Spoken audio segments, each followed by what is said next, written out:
Magandang araw sa lahat. I was consulted by the parents of an accused charged for murder who is now detained. They told me that their son was not afforded or was not given the opportunity to submit his counter affidavit and that of his witnesses. In other words, they are claiming that the prosecutor did not conduct a preliminary investigation.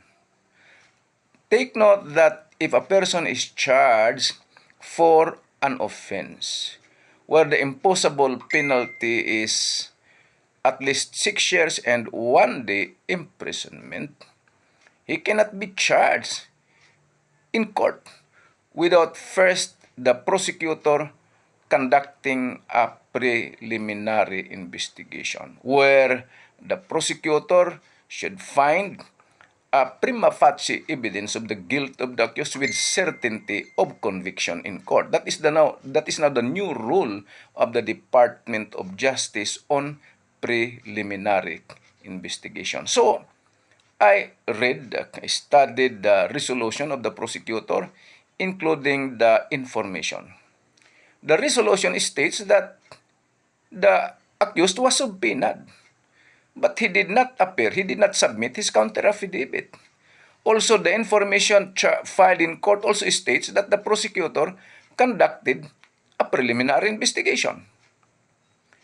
So what then is the available remedy? Of course, there are several remedies. And I will discuss only one of them. And this is the appropriate remedy.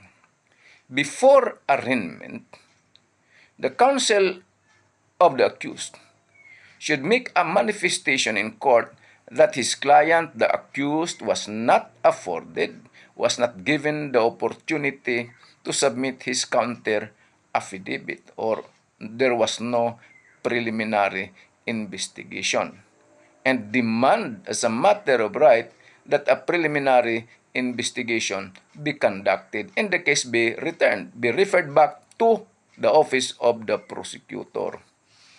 Of course, the trial prosecutor will argue, no, there was a preliminary investigation. Okay, that would be the argument. So, if there was really a preliminary investigation, then the motion should be motion for reinvestigation, or the motion for preliminary investigation shall be treated by the court as a motion for reinvestigation.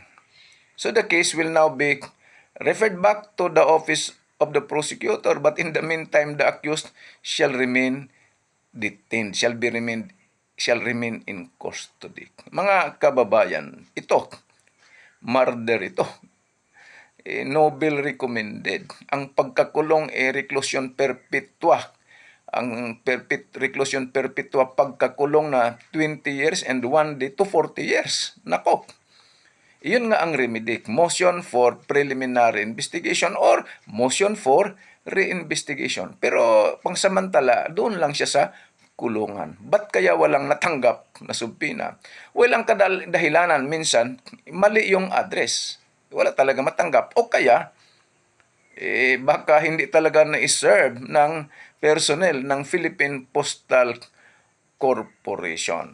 Well, anyway, yun nga ang remedy. Sana nakabahagi na naman ng kaalaman sa larangan ng batas itong aming tanggapan para sa sambayan ng Pilipino.